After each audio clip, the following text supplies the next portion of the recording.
Napoleon Hill, the best-selling self-help author of Think and Grow Rich, once wrote, "Most real failures are due to limitations, which men set in their own minds." Again, he wrote, "Most real failures are due to limitations which men set up in their own minds." And having personally trained thousands of great people like you how to start and grow a successful company, I know you have the mental capacity and the tenacity needed to learn entrepreneurship.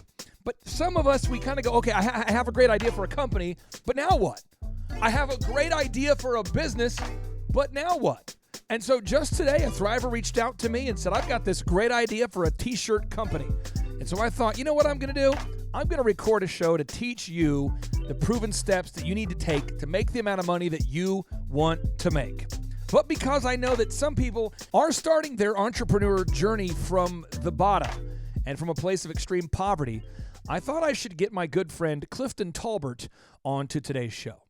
Clifton Tolbert is the first African-American west of the Mississippi to open up a bank. And as a young child, he wasn't allowed to go into the front door of a bank because of the color of his skin. His name is Clifton Tolbert. He's a Pulitzer Prize nominated author, and his life was actually turned into the movie called Once Upon a Time When We Were Colored. Again, the movie's Once Upon a Time When We Were Colored, and his name is Clifton Tolbert. And I wanted Clifton to encourage you that the American dream is absolutely possible. You can achieve the American dream. I can do this, and I will do this. This is what I tell myself each day. Times are tough these days. All you have to do is turn on the news to find out. Issue that will trigger the next financial meltdown. I'm not here to talk about plans to deal with this till 2017. I'm saying we've got a real problem. Debt is crushing us, with the average American household owing $15,000 on their credit card, $33,000 in student loans. The number of people who work their whole lives and still retire with debt is skyrocketing. People don't even think it's possible to be upwardly mobile anymore. That's the American dream. They think it's dead. You probably know someone that feels the same way. But my friend, they are wrong. History shows us that people have always faced adversity and have overcome obstacles. So can you. John Rockefeller had to drop out of school at the age of 16 to provide for his mom and his siblings after his dad left the family to fend for themselves. But his adversity did not stop him. By the time of John's death, his assets were over $340 billion in today's money. Was his success a choice? Think about it. Oprah Winfrey was raised during legal segregation and experienced a devastating childhood trauma for over 5 years. She had no factual reasons to think her future was bright, but she kept looking forward and went on to build a media empire, becoming the first female African-American billionaire. Was their success a choice? And for me, I know your choice matters. Because of racial segregation, I wasn't even allowed to use the front door of the bank in Greenville, Mississippi. I remember the back door, but I refused to let that slight cause me to fail. Without the ideal family setting and making a living in the cotton fields of the Delta, I shifted my thinking, and so can you. I imagined possibilities that did not even exist at the moment, but they eventually became my reality. I became a Pulitzer-nominated author, an entrepreneur who helped to introduce Stairmaster exercise system to the world. Now the president and CEO of 2 small businesses and one of the owners of a bank that 50 years ago, I wouldn't have been able to even walk through the front door. The American dream is not dead. Let me say it again. The American dream is not dead. Maybe a jump start is all it needs. So was my success a choice? You better believe it was definitely my choice. You see, adversity for many of us is a catalyst that initiates the change. It isn't easy. It's not always fun, but it's a choice. You can do this. No matter what situation you find yourself in, you can maximize your potential. You will meet adversity. Trust me, it will strengthen you. You will fail. It will be lessons learned you will never forget. You will be challenged, but your creativity will amaze you. Get-rich-quick schemes don't work, no matter how enticing. But if you're willing to shift your thinking and make the choice to work hard, believe in yourself, and continually educate yourself, you can accomplish whatever it is that you have imagined. Just imagine the possibilities and be ready to work them into reality. You know, we're excited to help you jumpstart your own success story. Now roll up your sleeves. You can do this. Be your own dream come true. Welcome to Thrive. Some shows don't need a celebrity narrator to introduce the show, but this show does. 2 men, 8 kids, co-created by 2 different women, 13 multi-million-dollar businesses. Ladies and gentlemen, welcome to the Thrive Time Show. Now, 3, 2, 1, here we go! Started from the bottom, now we here. Started from the bottom, and we'll show you how to get here. Started from the bottom, now we here. We started from the bottom, now we here. We started from the bottom, now we here. We started from the bottom, now we'll show you. Yes, and yes, Thrive Nation. On today's show, we are going to be talking about this topic, Z, that comes up a lot in conversation. I know you get asked this question as much or more than me, but someone will say, I have an idea. I have an idea for a business, Z, and now what? And now what? I have an idea for a business, but now what? And so what we're going to do is we're going to open up our boom books to page 4, and some of you might say, I don't have a boom book. Okay. What?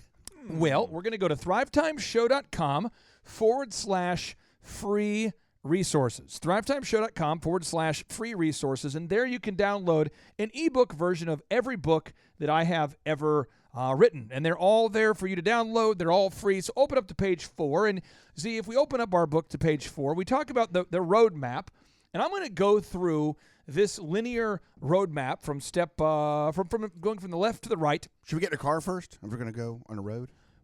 Or should we be walking? You know, Z, the thing about your humor is I just now wrapped my mind around what you meant by that, and I give you a mega point. Thank you. I get every time I edit the shows, after the shows are live, I listen to them, and then I laugh the whole time. One, I laughed at how slow I am on receiving jokes. But you're good at delivering them. I can't. It's like I gotta work. I gotta get better on the uptick. So on the roadmap from left to right, you start off with goals. We have to have a goal for the number of customers we need to achieve our goal. Z, let's start there.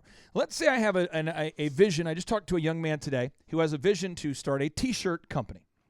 I talked to someone the other day that has a vision to do the same thing. So this particular guy, he and his wife lost a baby as his wife was giving birth. The baby died. Oh, I'm sorry to hear that. And so he has now adopted 3 kids, and because they can't have a kid, I don't know the whole story, but they adopted some children, and he had this idea spawned by this thing, and he wants to make some shirts.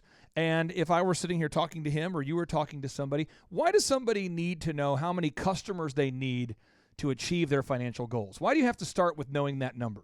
Well, you kind of reverse engineer it. You start off with how much money does it take for you to live your lifestyle? That's right. It's so big. And then how much gross revenue would you have to get that net income? Let's just be factual about it, okay? So let's say, just have fun numbers. Let's say the guy says, I need a job that I can take $100,000 out of it and live the lifestyle I want to live, okay? Well, most businesses, as we know, if you're in that 20 to 25% net profit range, means that you're going to have to generate around $400,000 in sales. $400,000 of sales. Okay, so let's say your average T-shirt's going to be $19 or $10, right? Now we're doing math. Here we go. I'm going, uh-oh. So we take $400,000 divided by 19. Let's say $19 just for the fun of it, okay? It's a higher-end T-shirt. Let's say he's going to do a quality T-shirt, all right? You got to sell 21,000 T-shirts, Holmes. Okay, so 21,000 T-shirts. So how many is that per day I got to sell? 21,000. Let's say we're not open on Sundays. Yep. So that's going to be 21,052 shirts, and we divide that by. Are we going to work 300? You said how many per week? How many per week you Yeah, said? let's say it's per week, 52 weeks Okay, a we year. divide that by 52. Doing the math And we here. know every business is like a roller coaster. It's cyclic. Like in the optometry business, where our two peaks are when income tax return money comes and back to school. Those are two big pushes for people to come in to get their eye care. We're busy all year, but those are two, and we're a little slower in April, a little slower in June. So it's kind of and I'm sure the T-shirt business would be, but if we just kind of normalized it, would say how many then? That would you need to sell 404 per week. Okay, 404 per week. Now we're getting someplace. And the average person's going to buy one or two, or what are we thinking here? Average person comes in and buys one. Average person buys one. So then that's how many people we need to come into our store every week and buy said number of T-shirts for us to reach that end goal. If we do better than that, hey! 67 shirts per day. 67 shirts per day would be the number per day you need. 67 shirts per day. Now, what happens is people, before we even take the first step, we have to fundamentally believe that the business exists to serve you. Right. Otherwise, you might have really cool sayings on your T-shirts that maybe uplift and edify and give someone a warm fuzzy when they see it. Yep. But that doesn't mean you're doing it for that. You're doing it to pay the bills. And it's not a business. It would be a hobby if you're just doing it for the warm, fuzzy feeling. Correct. And It'd be that's a a hobby. hobby. That's a hobby. And that's okay. You can have a hobby. You can have all the hobbies you want. So step one, we got to know how many customers we need to achieve our goals. Okay. Now, step two, we have to know how many hours per week am I willing to work to make this work? And I think a lot of people say, oh, I'm willing to really go all in. I'm willing to do whatever it takes. Except for Saturdays, of course, because I go to the lake. I can't work on a Saturday. I can't work on a Sunday. Take off about half a day Friday because I got to get to the lake to get it all set up to enjoy it on Saturday. And on page 21 right here in the Boom Book, I actually list out this is an unfortunate but true stat here. The average American takes 104 days off per year that they'd feel entitled to. If you look at this here, there's 104 of them. So you have the weekends, obviously, Saturday and Sunday. So that's going to get you right there 100. You got 52 weeks. You got two weekend days per week. So you got right there 104. You already have 104 days off, right? Right there. That's just the weekends, yeah. And then you say, well, on top of that, though, what about the day before New Year's Eve? Oh, yeah. And then New Year's Eve. What about the day after New Year's Day or New Year's Day? What about those long weekends? The 4th of July or the day after the 4th of July or the day leading up to the 4th of July? Yeah, if it falls on a Saturday, maybe I take maybe I take that Friday off too. The whole week, this year Christmas fell on like a Wednesday, I think. Some people took the Tuesday off before and then the Thursday after. And so if you want to live like an employee and take maybe 150 days off a year, you just can't be successful. Well, don't start a business. Just go punch a clock. That's fine. That's fine. honorable. It's fine. Show up to work with excellence, work as if you're working unto the Lord as your boss. I mean, have the right attitude at work and do a great job. Small businesses exist because they have employees. There's nothing wrong with having employees or being an employee. Nothing wrong with it. But if you are going to sign up, come on now, and that little club, it's a little club called being an entrepreneur, being a business owner. Then you have to look at yourself in the mirror and say, am I willing to be successful? Am I going to limit myself? Am I going to be my own limiting membrane because I don't want to work? So step one, you have to write down how many customers you need to achieve your goals. And then step two, Devin, put this on the notes. You've got to write down how many hours per week you're willing to work. And for how long until it works. So as an example, on page 58 of the Boom Book, I have pictures on here I can show you on page 58. But the little company called Google was started in 1996 under the name of Backrub. Backrub started in 1996. And those homeboys didn't make a profit for 3 years. Another example, you think about Facebook. Facebook was started in 2005. And the first 3 years, Z, guess how much money they made those first 3 years of Facebook? $0. They actually lost $3.63 million. 3.63. A small little company by the name of Amazon was started by a guy no one knows named Jeff Bezos. And Jeff Bezos didn't make a profit for 9 years. Right out of his parents' garage. See, didn't you work? Am I making this up? I might be reading the book the wrong way. I don't know. Look at this page. Am I reading this the wrong way? But I think you worked 7 days a week when you started your when you started your business. Did you work 7 days a week? Yes, because that's all the days in the week. If they had an eighth day, I would have worked it too. So you have a business idea. Now what? But people want to focus on the idea, do they not? Oh yeah, they enjoy that, and they enjoy talking about it as if it's already successful. And there's nothing wrong with that. I mean, Like the idea is the thing that's going to win. Right. Just the idea itself, it's going to, and this whole concept of this business going viral, and just as soon as you open the door, it's just going to go wow. Woo! I mean, Shunda. a line around the block to People get in. waking just up going, throwing I money have at a you. burning desire.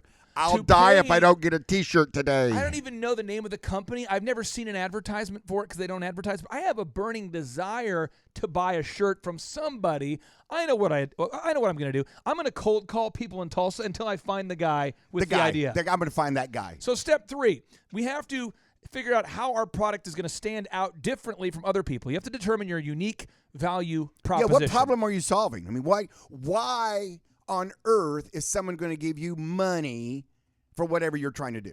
Why? Why? Now, step number 4, you have to improve your branding. Everything that people see, everything that a potential customer will see has to look great. It has to look good and not hood. And, to quote, and that costs a little bit of money. Sorry to interrupt you, Clay, but No, sure. that costs a little bit of money. You have to factor that in. Now, you can find a lot of really good professionals out there for not a lot of money. In fact, I know some very, very, very... That's a lot of varies. I don't think you're supposed to say very like that. No, you said it right. I know some businesses that their logos are iconic, and they got them for next to nothing. You know what's the T-shirt company with the big smiley Eskimo Joe? Eskimo Joe's. Yes, Eskimo Joe's. Eskimo Joe's. The guy that started Eskimo Joe's, it's a restaurant now T-shirts, now everything out of Stillwater, Oklahoma. Actually this is the story I heard. I probably could Google this to find out, but went to the college and went to the art business people and said, I'm looking for a logo. Anybody wants to take a shot at it, I'll give you $25, $50, whatever it was. And the logo was drawn, and now it's like it was like the number 2 sold T-shirt in the country at one point. Right. I mean, it was crazy. I mean, I remember, they're doing a news story of some disaster somewhere, and the people that they were interviewing had on an Eskimo Joe's T-shirt, and they were somewhere other than Oklahoma for sure. But anyway, so you have to start off. Well, you have to start off and make it look like you're legit. Make it look like you're the real deal. And you might just say, well, I'll fix that down the road, or I'll do that when I start making some money, or I'll got to look address hot that. I'll from the address very that. beginning. It's got to look hot. It's got to look professional. Because a lot of people will look at you and they'll instantly, people judge a book by its cover. I hate to tell you that. They do. They do. So you want to make that cover of your book, i.e. your business, look the best it can to start off with. And there's some creative ways to get it done for not a lot of money. And then there's also some very, very talented people out there. They don't charge a whole lot of money. I mean, to get a good logo is probably from a professional, $400 or $500? I'd say the going rate in Tulsa right now is probably about $1,500. People pay that for much? that. Wow, okay. I It's been a while since I've had don't to do it, so. advise anybody to do that, to spend that much money on it, but the companies charge that. And I would just say this: Jack Dorsey, who is the founder of Square and Twitter, he says this. I love his quote. He says, "Make every detail perfect, and limit the number of details to perfect." So make your business card great. Make your website great. Make your print pieces great. Everything that the customer sees and touches needs to look great. But then don't make just the whole world great. I mean, don't spend your whole life just making print pieces. You got to eventually sell something. And we're going to come back to this topic here in just a matter of minutes. But first, we're going to call our guest here. See, we're going to try to call the guest right now and see if we can patch him in right here on the show. This doesn't always go well. It rarely does. It's rarely done. Calling Jason. Calling him up right now. Hello? Clay. Yes, is this Jay Scott? Yes, this is Jay Scott. Hey, brother, do you want me to call you Jay, Jason, Dr. J? What do your friends call you? They just call me Jay, man. Okay. J-Man? That's kind of cool. J-Man, I like that. Beautiful. Hey, you're here joined on audio with Dr. Robert Zellner. He is my partner. He co-hosts this show with me. See, how old are you at last take? Last time I checked, I was 55. He's 55. Yes. But you know what? Well, three kids. I got and he owns a bank. Full disclosure: every year my age changes. So I mean, I'm just selling. It's hard to keep. That's mind blowing. It is. Thank you, Jay. It is mind blowing, isn't it? You are so super. This is what we do. This is who we are. We can't turn it off. We wish we could. We wish we could, but. Can you guys hear me? Okay, is that better? I think the other way sounded okay too. I mean, I'm flexible. Let me try my audio. Does that sound okay? Does that sound okay? It's like I'm talking through a megaphone. It sounds like you're talking through a megaphone. Because Yeah. he actually is talking through a megaphone. So. You are now entering the dojo of Mojo and the Thrive Time Show. Thrive Time Show on the microphone. What is this? Top of the iTunes charts in the category of business. Drilling down on business topics like we are a dentist. Providing you with mentorship like you are an apprentice. And we go so fast that you might get motion sickness. Grab a pen and pad to the lab. Let's get in this. It's time to bear some fruit like some Florida oranges. 3, 2, 1. Here come the business ninjas. Sonic boom. Oh, yeah. Oh, that's hot. Yes. Some Yeah. hot sauce. Have there, you heard baby. that before? No, that's the first time I've heard that one. Anytime you can rhyme with oranges, that's when you know it's a good That's rhyme. you know you're there. Oh, well, You're on there. today's show, we've got a guy who I'm not sure about his rhyming skills, but I know about his project management skills. Ooh. And we have so many listeners out there that have a team, right? Right. They have a team. They've read the John Maxwell book, and it's like to make the dream work, you got to have make the team work. You know, you got to have a team. You got to grow from me to we. And then somehow it's addition. It's like subtraction through addition. It's like the more people they add, the worse the quality gets and the less things get done. And on today's show, we have a guy who's going to help our listeners manage projects. Jay Scott, welcome onto the Thrive Time Show. How are you, sir? I am doing fantastic. I'm so excited to be here, guys. Thanks for inviting me on the show today. Oh, man, we are fired up. Talk to me about this Irreverent Guide to Project Management. When did you first have the idea to write this book, or what inspired you to write it? Well, you know, they say that necessity is the mother of all invention. I, young and full of myself, after managing large global projects for Universal Studios for a couple of years, decided to start a company with the idea that I would, I'd have a company, but I'd really just be an independent consultant. I did that for a couple of years, and I had clients just ask me to take on more and more work. And I started thinking, I don't want to say no because that upsets people. So how do I say yes without letting them down? And so I started telling them that if they let me bring in someone else, that someone else would, under my supervision, deliver exactly like I would. And so somebody finally took me up on it. And as it turned out, without knowing, I lied to them. Like I tried to tribally and using the force, get this other individual to sort of be like me, which I've learned over the years also is a bad idea. Let people be like them is probably the best way to lead and get good results. But back then I thought the best way to get good results would be to have them be like me. So I decided to write a sort of an instruction manual. We'll call it the first guidebook. And then, what I learned from that experience was just because you write it and hand it out doesn't mean that people will read it. So we then developed training.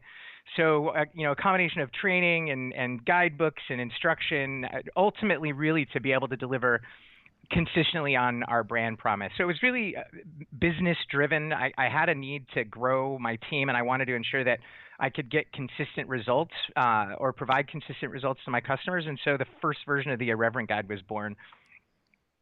See, I think I know why a lot of our listeners should not buy this book. Is it fair for me to share why all of our listeners should not buy this book? Absolutely. I think full disclosure, yes. Because if you get a book like this, The Irreverent Guide to Project Management, and you actually apply what's in it, you're not going to have anything to do. You don't have. You're going to be bored. You have all this money, all this profit, and and then the money gets heavy. You got to carry it around, the weight, the burden, the responsibility of wealth. Yeah.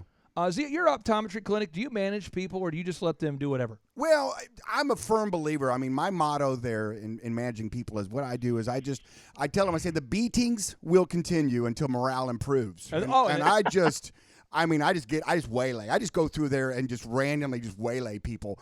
And unless their morale is really top notch, then they just the beatings continue. At the bank, Regent Bank, do you still have the motto, whatever? Just whatever, guys? Well, not only whatever, but it's actually grown to whatever, whenever. Whatever, whenever. You make your own schedule. The projects will manage themselves. It's kind of even farther. It's whatever, whenever, whoever. I don't care. It sounds like a Shakira song. I don't care. Yeah, It's actually, I think. Okay, so I want to ask this, Jay Scott. Where do most business owners get it wrong by default when it comes to managing projects? Oh, wow. That's a that's a big question. So I'm gonna start by saying with all due respect, because if I say with all due respect that I can say whatever I want, no one can be mad at me, right? That is a rule. That is a rule. Yep. I love it. So with all due respect, I feel like they believe that they can take anybody, that's kind of been around and demonstrated reliable behavior, the hungry behavior, the ability to get small things done. They think that they could give them an email address and a calendar and have them schedule meetings, and that they can successfully plan and deliver like large, complicated projects. And funny enough, this project management thing requires discipline. There's a couple of tools and techniques, and you guys have seen the book. It's kind of big, and so constantly I get asked, like, is it really necessary to do all the things in the book? Or it seems like a lot. The funny thing about it is when we've had people that have successfully trained in and learned and then applied this, every single one of them will tell you that following the standards, the tools, or the techniques in the book actually saves them time. So think what business owners typically do is they find somebody that's a go-getter, that's reliable, and they're like, hey, we've got this business-critical project. We'd like you to take it on. Yeah. That person literally starts making things up. So think about how inefficient a doctor would be if they made up how they would treat you every single time, sort of based on whatever buzzwords or popular thing is being written about in Forbes magazine or Inc. magazine or whatever medical journal it is. It would be incredibly inefficient. They would probably get sued a lot. And so, just like any other discipline, if you give somebody a handful of proven tools and techniques and they take the time, yes, it requires time. People are slower at first when mastering any discipline. If they take the time to master it, it would make them incredibly efficient. Just to drive that home, probably my most senior, we'll call him project leader. He's been doing this with me for 15 years. He was employee number 1. There are times where we'll have him start up a project because a client's got this urgent need to start it. Obviously, he can't be the guy to carry it forward because he's juggling a handful of other things for the organization.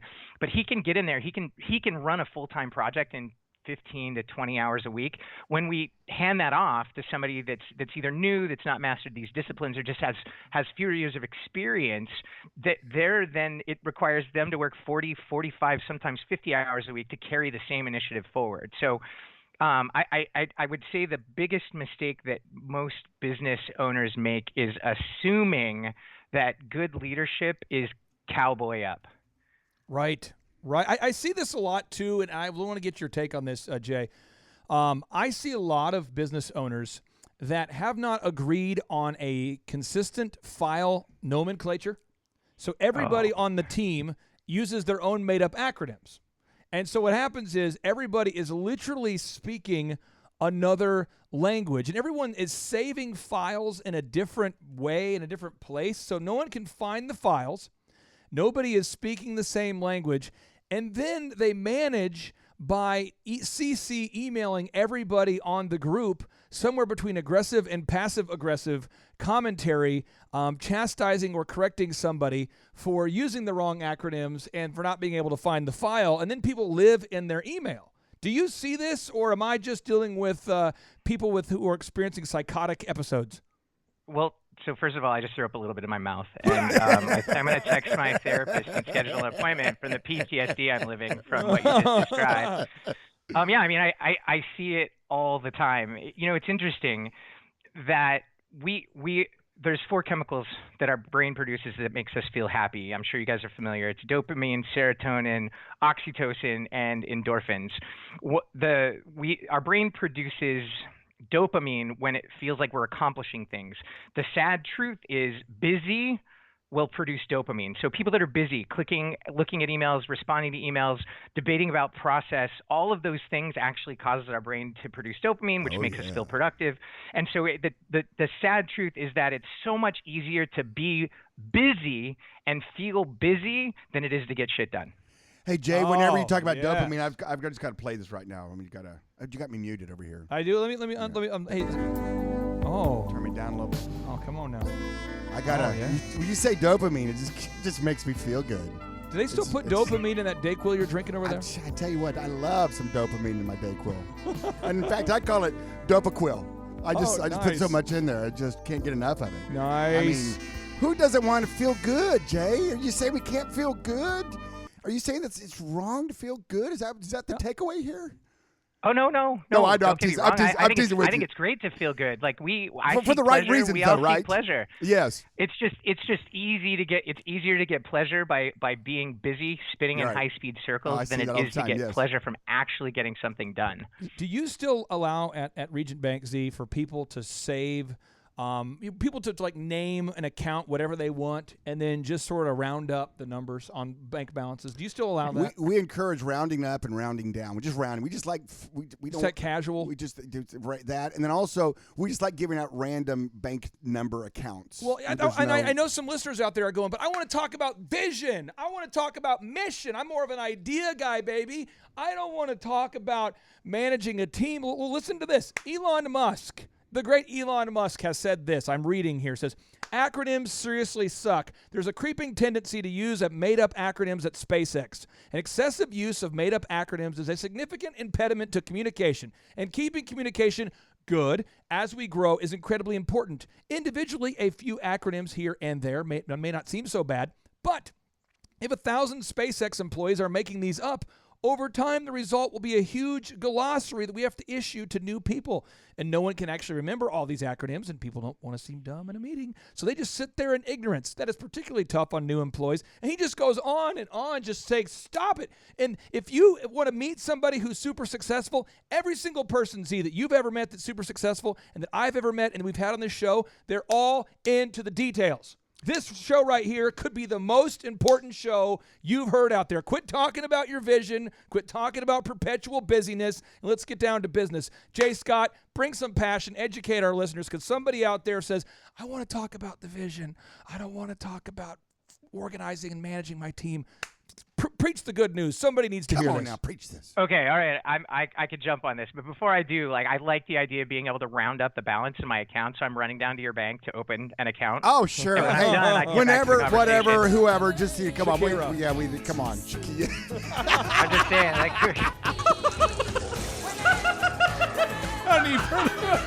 saying, So vision, mission, all this soft, cuddly stuff. Here's the thing.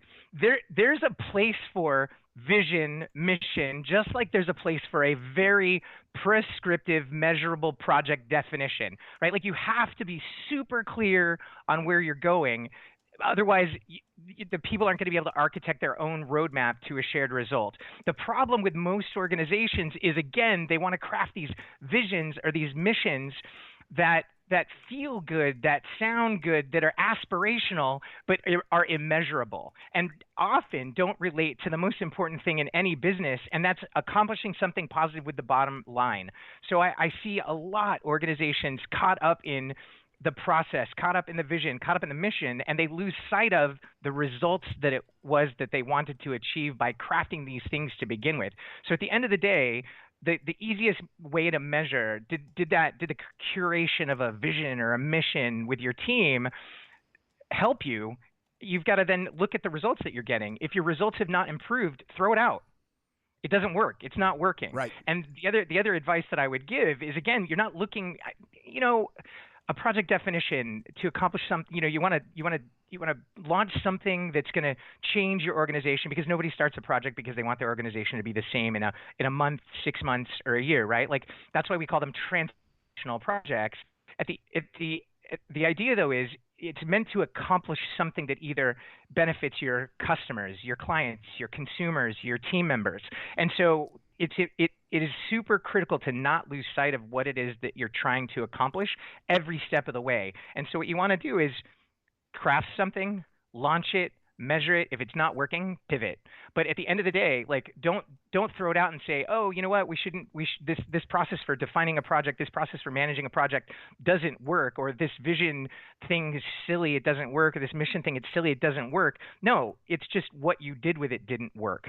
So again, crisply defining the hill that you need to take, regardless of what it is. If you want to do that with a vision, if you want to do that with a mission, if you want to do that with a project charter, that's great. Make sure that it's prescriptive, make sure that it's measurable, make sure that it's barely sufficient, right? People don't like to read more than 2 paragraphs in an email, right? So if you write this big mission or vision that's like an 11, 12, 15, 20, 30-page manifesto, nobody's going to read it. Human nature being what it is, if it's that big, it's immeasurable. Right. I And mean, I'll barely read you won't 2 get the paragraphs. results. You won't get the results that you're looking for. Let's talk about this for a second. you're saying we got to craft these concise messages then, or help the listeners out there who are used to sending 4-page epiphanies to their team and CCing them all. How should they be communicating? Nobody's reading them. That's my response. Hashtag nobody's reading. It's so true. It's so true. It is so true. See, I've got audio we took from a bad leader behaving badly. Okay. And I'm going to play this. And I'd like for you, if you can, Jay, to explain what this guy's doing wrong. Okay, I'm going to play the audio, and you tell me what this small business owner is doing incorrectly. Let me cue it up. Here we go.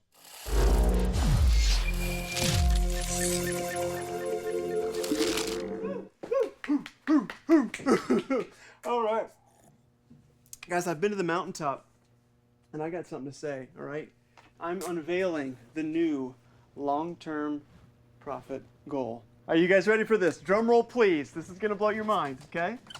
This is what we're going to do. This is good. $30 million?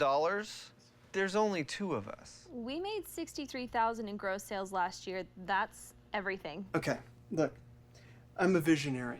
Okay, what you're witnessing right here, this is leadership. I'm looking at where we're going to be 20, 30, 40, 50 years from now. Henry Fonda, when he invented the Model T, were they sitting around going, how are we going to build this car? No, okay? They got their hands dirty, they grabbed the bull by the horns, and then they killed it. Okay, so what's the plan? Step 1, okay? We're going to maximize efficiency. Number 2, write this down. Number 2,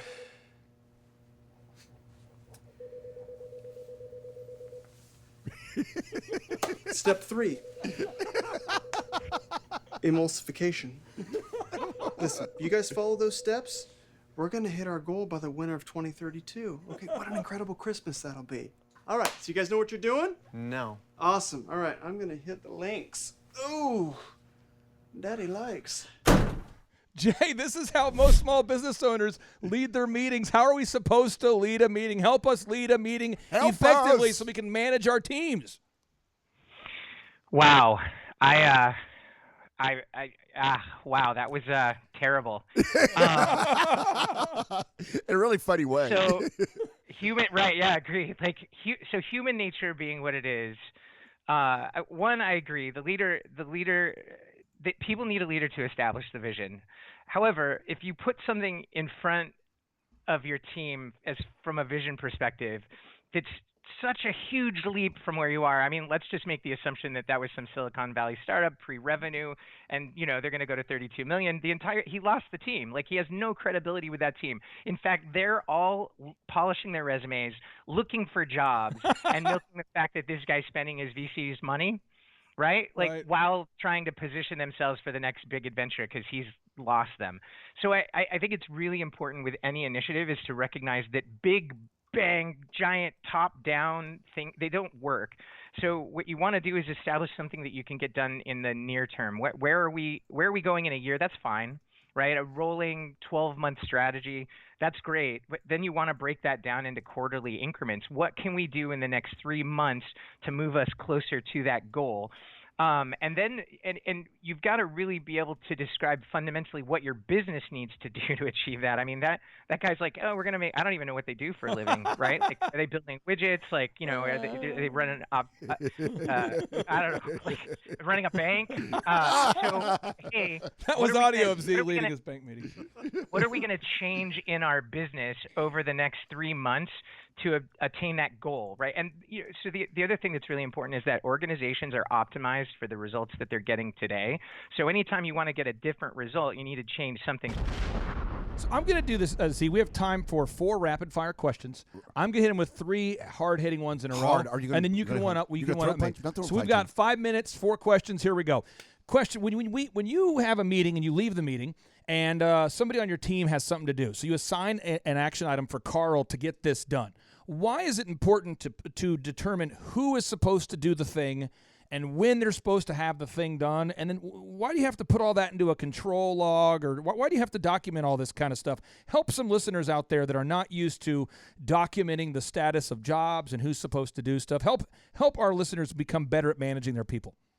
Oh, that's a great question. All right, so we've all heard this thing, accountability, that makes everyone cringe. We don't want to talk about it. It's this terrible thing that you do, right? Right. Like, so the idea is that we as leaders are supposed to help our team, set them up to be accountable. So if I'm the leader in a room and there's a bunch of things that need to be done, I'm going to look at the person that I think most appropriate to do it. And I'm going to say, hey, listen, we need to accomplish this.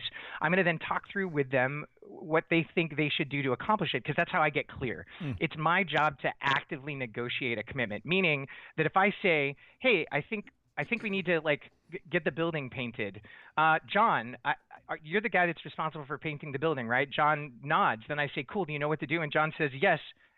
John goes away. How often have we not gotten the expected result, right? When I said I was thinking beige, John's thinking blue. I come back 3 days later, the building's blue. I'm freaking out. As a leader, I want to ensure that we're on the same page. That's why it's called a shared goal or a shared result. So I'm going to say, hey, John, you're the guy responsible for painting. Cool. Do we have any standards for that? John starts talking blue. I'm like, I don't like blue. Our color at 120 is olive green. Can we paint it olive green? John's like, that whole building olive green, Jay, really? And I'd be like, okay, compromise. So ultimately, John, at the end, describes back to me his next steps. I'm like, cool, John, when? John tells me when. John's made all these commitments. And then here's the thing. John's going to leave my meeting and go to 25 more meetings in the course of the next 8 hours at work, right? And so I'm going to log that, because I'm also going to go to 10 more meetings, and I'm going to put it in a place where John and the 3 or 4 other people on my team look for stuff. And then later I'm going to publish meeting notes so that John's going to get the next day. And so ultimately what's happened is I've asked John to make a commitment. I've asked John how he's going to accomplish his commitment. I've listened to what John was going to do. So I know what John's going to do, and John knows what he's going to do. So I've set both of us up to get a good result. I've then logged it, and so let's say John can't get to it 3 days, and so 3 days later he's sitting around, he's like, what am I supposed to do today? He can go to the log and look like I've helped him. I've put it there. He'll be like, oh, thank you, Jay, for logging that for me. And when I send the meeting notes, the next morning from the meeting, John's already forgotten the commitment that he's going to make to me. He gets the meeting notes, he pops it open, and he's like, right, thanks for the reminder, Jay. So cultivating good commitments is all about public, active, voluntary, explicit, mission-based, right? Those are the 5 things I'm going to do in cultivating a good commitment. I'm going to publish notes to remind them that they made that commitment, because human beings forget stuff, especially in today's fast-paced environment. And then I'm going to log it, because I guarantee you that there's not a one of us that doesn't sit down at least once in a week and shakes their head and thinks, oh my God, I've got so much to do. What all am I supposed to be doing again? No, we have to write that stuff down. You can't keep it in your head. If you're trying to keep information in your head, you're setting yourself up to fail. Z, we have today on the show a guy. He is the author, the best-selling author here of this book, The Irreverent Guide to Project Management. Just a wealth of knowledge. But we've got about 60 seconds here, Z. We have time for one more question from you. 60 seconds for the author of The Irreverent Guide to Project Management. What's your final question for the man with a plan? Well, everybody's listening out there. We're a business show. And so when I look at what you're doing and how you can help business owners with this book, if there's one takeaway, if someone says, I don't want to buy it, I can't read, I don't want to read, I want to read a book. If you could give them one tip, one super move to a business owner right now today that's struggling, managing his team, inspiring his team, getting his team fired up, getting them productive, what would be the most important super move in your opinion? Well, the one simple thing I want to reinforce in what you said was somebody that's struggling, right? They have admitted to themselves that they aren't happy with the results that they're getting today. Right. Then they need to change something, and they also need to acknowledge if they knew how to get better results, they'd already be getting better results. So seek knowledge, seek other people's experience.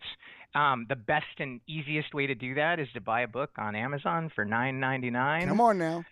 And do the work. If you, in at least in the United States of America, all you need to do to accomplish anything that you want, short of defy physics, is do the work. If you want to be LeBron, let's assume you've got some athletic tendencies, do the work. If you want to be Elon, do the work.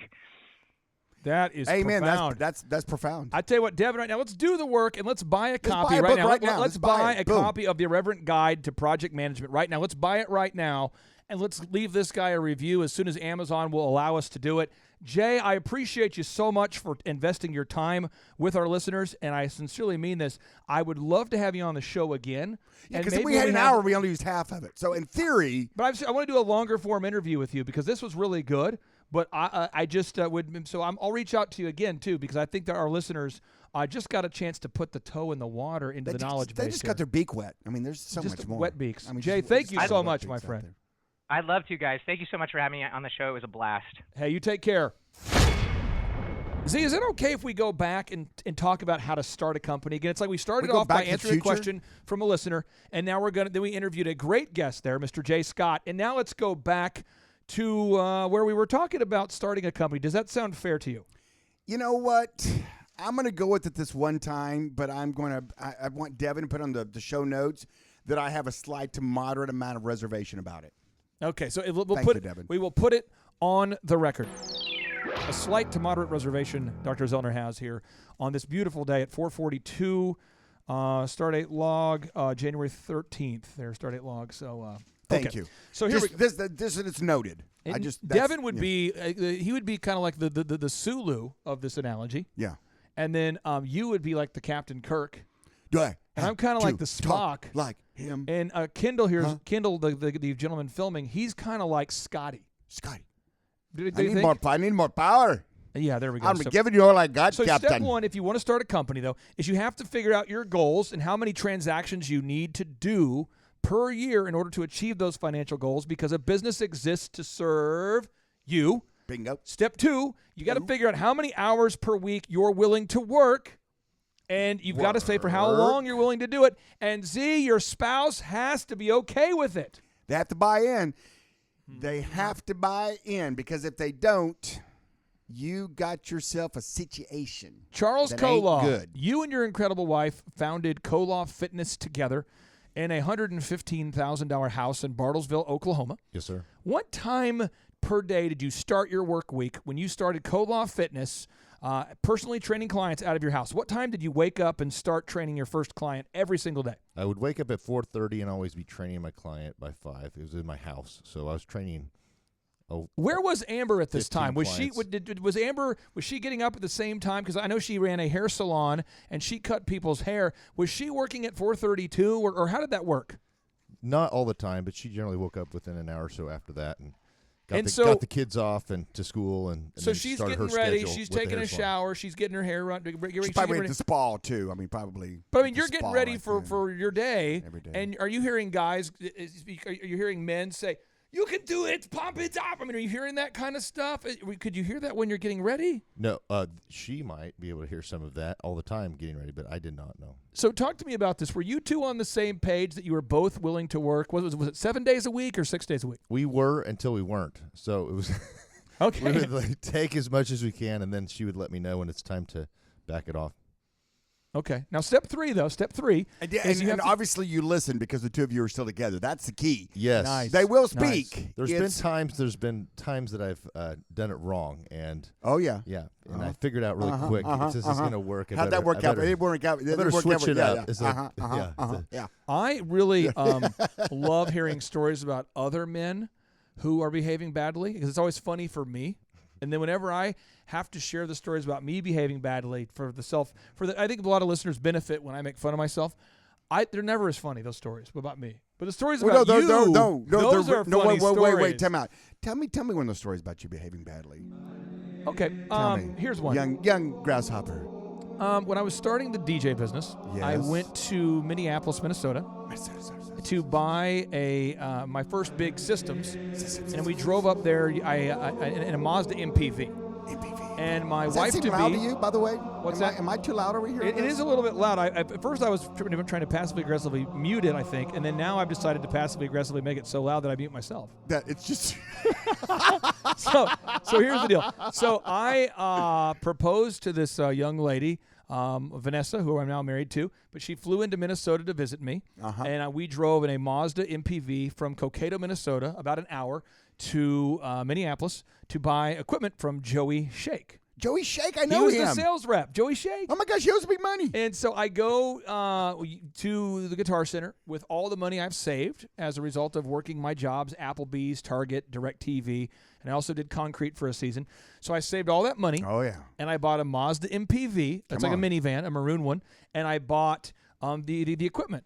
And I measured it all out, and I thought, here we go. We've got all the equipment, and it's massive pieces of equipment. Okay, we're getting what's called a gig rig. It's a big unit where you put your dual CD players in there. You got a heavy amplifier, big speakers. They're JBL 225s. Wow, you have an SM58 mic. You've got a lot of equipment in there. You've got a lot of Lights, equipment. Fog, light trussing. Oh my goodness! I got a. Wow. I did not buy a dolly though because I couldn't afford it. So I had all this gear and I would just carry it. And then when my wife to be Vanessa says, "This is so cool because our business is growing. It's my first official system now. So I've always rented gear. This is my thing. Your thing." And they start loading the gear in. And I bought probably $20,000 of gear. I'm just packing out the vehicle. Now we're driving from Minnesota to college. We're coming back to college for our sophomore year to attend Oral Roberts University, and we're loading it all in, and then it occurs, Joey Shake pulls me aside and says, "Hey, where's the lady going to sit? Is she driving a different car?" And I go, no, she'll be fine. She'll be fine. And then all of a sudden it occurs to me, oh no. There's literally, I did not factor in, I drew a diagram and all this stuff, and I didn't factor her body sitting in the passenger seat. Uh-oh. 1, that indicates I'm myopic.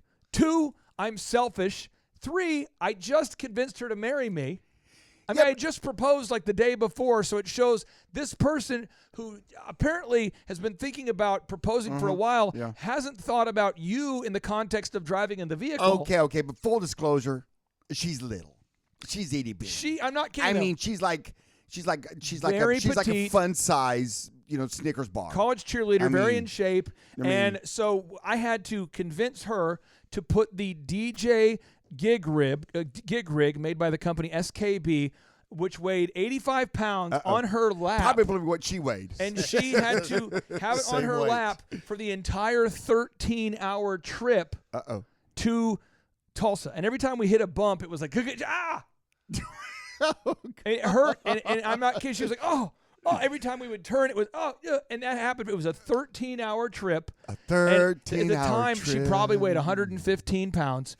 And it was, I'm not kidding, 100 is at least an 85-pound. It had the amplifiers in there, the equipment, and that's how it all started. Dude. If you could survive a 13-hour trip with your spouse to be carrying your gig rig.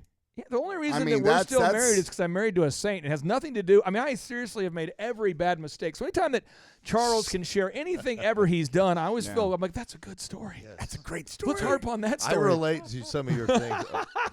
Okay, so what happens is, step 3, though, on page 4 of the Boom Book, we have to develop our unique value proposition. So at Koloff Fitness, obviously you don't do personal training anymore like you did. Now you're a big box gym. It's like a Planet Fitness meets Chick-fil-A. It's high quality, great culture, great atmosphere. But what was your unique value proposition when you first started? Was it, hey, I'm Charles and I will train you? What made you different? Well, in Bartlesville, there wasn't a lot of trainers at all. Love it. Just like you've probably learned with DJing. You've had a few DJs in Tulsa, and they were all terrible. And so it was terrible. I was super passionate about fitness, and I had been in fitness competitions, bodybuilding. And I remember I had lost 83 pounds with a trainer, and I just correlated the same principles because I was passionate about it into my clients. And they saw that I knew what I was doing. I was successful at it. I've won some fitness shows. Walking billboard. Yeah, and I'm telling you, it was like a landslide because nobody in that whole town of 35,000 really was very, very good. So do you have some muscles over there, Kendall? If you zoom in on those, do you have the ability to flex those things? Oh my gosh, look at that! Oh, that is Z. That's Shunda. That right there is very very bromantic. It's amazing. Look at that. Now, so he's a walking billboard. He's a walking billboard. Now back to our listener though, who has this T-shirt company idea. Don't make shirts that people can buy other places. Don't do that to yourself. Don't do it. You got to have something unique. Z, at your optometry clinic, what do you do that's different from other optometry clinics? When you first started, rumor has it there was no other optometry clinics that believed it was either ethical or a good idea to be open on the weekends. Yeah, we're open 7 days a week. That's kind of one thing. Extended hours during the week. We have 1 hour labs, so unless insurance drives the deal, you can get your glasses in about an hour. And people are like, "Oh my gosh, that sounds horrible. I don't want faulty glasses made in an hour. And I'm like, they're all made in about an hour. You just got to wait on to be shipped here or shipped there, or go to another place, or someone approve it or whatnot. They're all glasses are made, and it doesn't take just. And it feels like you're in like a Soho retail environment, like you're shopping in New York when you go into your place. Soho. It doesn't feel like you're going to a boring, stale, typical optometrist's no, clinic. and we always we try to do. We bring a lot of value, so we have a lot of good deals. We have hot deals. A big hot pocket coming at you, and then we try to be unique in that regard. And I've tried to take the best. As I travel the country, I try to take the best out of different opticals and optometrist offices that I was in, and build a super optical. Do you just it's kind of fun, so people enjoy it. Do you check to see if there's cameras before you take things out of other optometry clinics and bring it back to your clinic, or do you have a move for that you recommend? I just run fast. Okay. Just assume there are cameras and you're being filmed, and just run. Okay, all right. So Charles Kola, you had a hot take. One of the hot takes I had was you had answered your question more specifically, is that I would give the first session free. There it is. And I would literally sit down with them for an hour, talk some stuff out, show them some like how to use equipment, how all that changes your body, show them some testimonials of clients I've worked with, and some before and afters. There so we it's go. completely free. They get to meet with me, ask me questions, make sure that I'm not a freak. And then I also was priced just a shy, more competitive than anybody else. So with the free session, the first session free, and pricing just a hair under the competition. Now, this next step number 4, is we have to make sure our branding is good. Okay, we talked about this earlier, but I want to make sure we're getting what I'm talking about. If your website was made by your husband, it probably looks bad. If your website was made by somebody you know and not a pro, it probably works bad. If your website was not designed by someone who knows what they're talking about, Devin, what is the statistical probability based upon the clients that I have had previous to knowing you and clients you've seen since I've known you? What percentage of the time is a website Google canonically or search engine compliant when we first look at it? I'm going to have to go with never. I've never seen it be done. So this idea is we say, I want to save money. Well, let me tell you what is expensive. It is very expensive to be cheap with your branding. You don't have to spend a lot of money. You don't have to spend money just to spend money, but it is expensive to be cheap with your branding. Also, Z, it is very expensive to be safe. So, Seth Godin writes, in a crowded marketplace, fitting in is failing. In a busy marketplace, not standing out is the same as being invisible. If you're remarkable, then it's likely that some people won't like you. Someone should write that down. If you're remarkable, then it's likely that some people won't like you. Somebody should write that down. If you're remarkable, then it's likely that some people won't like you. That's part of the definition of being remarkable. Nobody gets unanimous praise ever. The best the timid can hope for is to be unnoticed. Criticism comes to those who stand out. Playing it safe, following the rules, they seem like the best ways to avoid failure. Alas, that pattern is awfully dangerous. The current marketing rules will ultimately lead to failure. Charles Kola, you had a hot take. Yes, I was going to say our website, we had a really kind of good-looking one, but it had no Google search. You couldn't find it. It wasn't canonically compliant. So a lot of the things that people say is, I got a great website. I'm like, hey, it looks great, but it's not coming up on Google. You type in like Joplin Gyms. Yeah, Joplin Gyms, and there's no Joplin. Your website's not on the front page. So you've got to find. You have 7 impressions right now on the first page. If everybody searches for Joplin Gyms, you come up 7 times in the first 14 search results. Super Clay and hot the Thrive sauce. team. Hot sauce. I mean, that is sick. Boom. You've got sick sauce. 3 videos. You've got your Google map. Your website comes up twice. You now have images popping up. And you have your Facebook page. And the only thing on the first page that's not great, because you're getting reviews from real customers, is that bogus Yelp listing. Yeah. And if you're out there and you work for Yelp, screw off. I mean, Yelp is ridiculous. We just had the founder of the $1 Billion Bully. It's a documentary on Yelp and how Yelp works, where they interview ex-employees. And if you're out there and you want to get a great Yelp review, she found on average you had to pay between $500 and $2,000 a month for your positive reviews to show up on Yelp. It's just mean. It's crazy. crazy. It's like people used to think the Better Business Bureau. The Better If you ever Business listened to our podcast or a radio show on the Better Business Bureau and what kind of a scam that is, they're all this. Everybody looks at it and goes, "Oh my, well, what's going on here?" And they use it. They're almost like attorneys. They use it to. It's like legal extortion. You know, it's like it just wears me out. I had another one. That Something needs to be done about it. There was back in the day there was these wedding associations where they would convince you the best way to improve your brand is to be part of this wedding association. So I remember I signed up because I thought that would improve my branding. And notice if you reread the Boom Book, I don't talk about joining these associations. But I go there. They have cheese cubes. They have crackers. They have networking after Cheese hours. cubes? Really? Oh, yeah. They have networking after hours, before hours. There's usually a senator or a congressman talking in circles about House Bill 2734, things that don't impact you directly. And you pay this fee. You're paying about $100 a month, it seemed like. And you never got any leads. And you never got any revenue, but you were a part of the association. And it was pitched that you weren't professional unless you were a part of those things. Z, have you ever seen those kind of things where they kind of rope you into being a part of an association? In order for you to be credible, they kind of sell it to everyone in town that unless you're a member of this critical association, you could not possibly be profitable or professional. I've seen it. I'll be frank with you. May I be frank? I'll be Carl.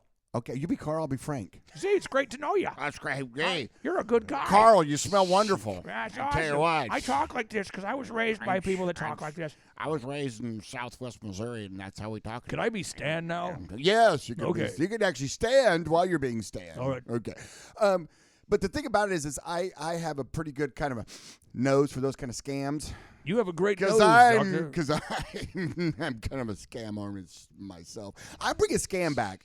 You know, we made wicked into a cool term. Yeah. I mean, now it's like, Well, hey, and Justin Timberlake brought that's sexy wicked back. Good. Yeah, he's brought sexy back. Can you bring the I'm scam bringing back? scam back. Was I'm it ever bringing here? Was it? No, but I have a nose for those kind of things that just kind of, it's like the old saying, I would never want to be a part of a country club that would have me as a member, kind of thing. So, Right, I mean, right. it's that's kind of my, threshold of, I smell something going on here. These guys don't have any class. They don't wear pants. They let him in the club. So we move on to step 5. Now, step 5, I'm very passionate about step 5 because this is the little lie that everybody's told. Okay, it's the 3-legged marketing stool. Marketing. It's called marketing. Okay, step 5 is marketing. But this is the lie that you are told you've been sold because you have watched too many Shark Tanks. You've been to too much college. You've got too much MBA knowledge. Here's the deal. You believe that now that you have your branding and you've presented it to the marketplace that people are going to buy it because the product is going to be so good it's going to sell itself. You've heard this, Z. Oh, yes. How often have you Viral. seen somebody who is broke as a joke saying, you know what, I have a product that's so good it's going to sell itself? How often have you heard that? Oh, every day. So here's the rule. I want everyone to write this number down. Devin, put it on the show notes. You need to show your ID. You need to show your product. You need to show your product to 1,000 of your ideal and likely buyers for every one actual transaction. I repeat this. You have to show your product to 1,000 of your ideal and likely buyers before one transaction happens. Now, that's a lot of action. Marketing requires a lot of action if you want to get traction and transactions. So think about this. Koloff Fitness. What kind of people work out in Joplin? Think about it. What kind of people work out in Joplin? Are they 97? Is that the niche? 97 to 103? I want to know, can I get a membership? If I were to pass out and to die while on the treadmill, do you offer refunds? No. You don't see a lot of 92 and 97. Now, there are some people, but that's not the niche. That's not the core focus. Do you have a lot of complete rednecks, the kind of people that don't wear shirts into gas stations? Do we have a lot of those people working out? Do we have? So Koloff Fitness had to strategically choose even to where to locate the gyms. Half the battle is choosing the right location. So you find the right location. where those conversations are going to be happening with the right ideal and likely buyers. But then you got to have those signs where people will see the people holding up the street signs. You've got to have a prominent location where they see your signage. You've got to be top of Google. You've got to be top of the Google map. And you've got to show those ads 1,000 times before even one lead comes in. And I see so many people, and Devin, you see this, on their website, they get like 18 clicks a month. Right. And they're like, I'm not getting any buyers. And I'm going, listen, if you have 1,000 people on your website a day, you're probably going to get, if you're good. If you're good. Even if you're bad. 10 people will stick around if you're good, and maybe 1 to 5 leads. I mean, so we got to show it over and over. And by the time that you're sick of telling people about your little startup T-shirt business, that's when you really got to get passionate about it. That's when you got to get pumped and then up. When your neighbor and your wife and your cousin and the people at church say, quit passing me out cards about your shirts, that's when you say, have I told you about my shirts? Yes. And then when people say, oh, look at my T-shirt I have on when today. They say, you look, can have this T-shirt. I know you're a fitness guy. I know you're in the house down the street. I know you believe you can help me get in the greatest shape ever. Please stop talking. Do you promise? And you say, absolutely, which is why I wanted to tell you about our new $5 deal. It's $5 you can get started. $5. Like, I just told you to stop talking about it. You said, I thought you wanted me to stop talking about that I deal. thought you wanted arms that look like this. Charles, there's somebody out there who has an idea, and they think the idea is going to sell itself. Talk to them about how intense, how diligent, how consistently you have to, and how you had to sell Co-Law Fitness. Oh, yeah. Co-Law Fitness. I remember I had little drop boxes I'd put in every little lobby, whether it's a doctor or some sort of lobby like at a car dealership, or whether it's like change your oil, and I had a little picture of me like flexing with my shirt off, and like a picture of the me before I started working out. I was 303, a big football lineman, and I lost 83 pounds. Man. And it says free session. And you say, put your name in here. So they drop their name and their number. Love it. And literally every day I'd go by and pick up those, and I would call them and call them and call them and call them until they would actually answer, and then I would schedule them in. And I had a script like you talked about, even though I didn't even learn that, but I was so nervous like you talked about. Yep. I would write down what I was going to say. Love it. And so the next thing you know, I'd get them in front of me, and I probably would sell about half of them. But that's like, you fill a schedule of like 60 clients or so a week to get them in and fill your schedule up. You have to have a lot of no's, and you got to keep doing it. So even when you're working, you still have to get all these leads. So it's all active sales. I love your action. I love talk about this. The bias for action. Come on now. You have to have to be successful. The bias for action, because right now we live in a culture where the bias is to get a marketing book and go back to school, watch TED Talks 18 times, and then to talk to the listeners about that bias for activity. What kind of activity do you have to make a startup work? What kind of rocket fuel? You have to be two things, and they're both C's. You've got to be curious. Yep. And you've got to be competitive. Love it. And the reason why you have to be those two things, you have to constantly ask yourself, how can I make this better? What's my competition doing? What can I do better? What do I need to do? For God's sakes, what have I been doing, and how can it be better? True. The curiosity of that has to just always be in your mind. Always be thinking about it. When you're taking a shower, when you're shaving in the morning, when you're doing whatever, you always got to be thinking about that. And then competitive. You've got to understand that if you want to start a business, and we encourage that, and we know according to Forbes, like 67% of you out there, and that's like 2 out of 3 are thinking about it, or would like to do it, would be like, well, wouldn't that be fun if I was the man and not working for the man? So, but you have to be competitive because it's tough. It's war. None of your competitors are going to come to you and knock on your door. No. Hey, I see that you're opening up a fitness center, and you know what? We have like 12 fitness centers in town, and we just want to welcome you into our fitness family. And you know what? We want to. And if they do, they're coming to screw you. Here's a shoebox full of money, because we know the first few months can be tough, and we know you've got bills to pay, and you've got. Oh, is that your daughter, your wife? Oh, your wife. Oh, she's so lovely too. Here's her shoebox of money too, because you know what?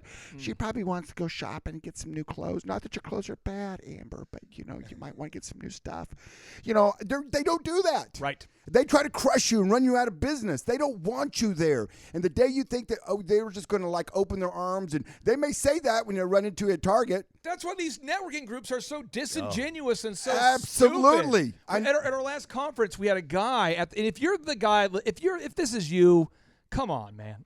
Come on, man. This is what happens is this guy comes to our conference and he's sitting within a row or two of of a current client I've worked with for years, and they're in the same niche. Same niche. So he says, hey, this is what this guy says here's to what my he said. client of years. He Yes. says, hey, I talked to Clay, and he says he's going to work with me. He says it. I guess he's not really, into that whole exclusive thing. And I guess not. So right away, my client comes up to me, and he's like, dude, are you going to work with this guy? I said, I don't even know who this guy is. I don't even know the guy. But he was trying to get into my client's head. Oh, yeah. And to try to sow seeds of doubt.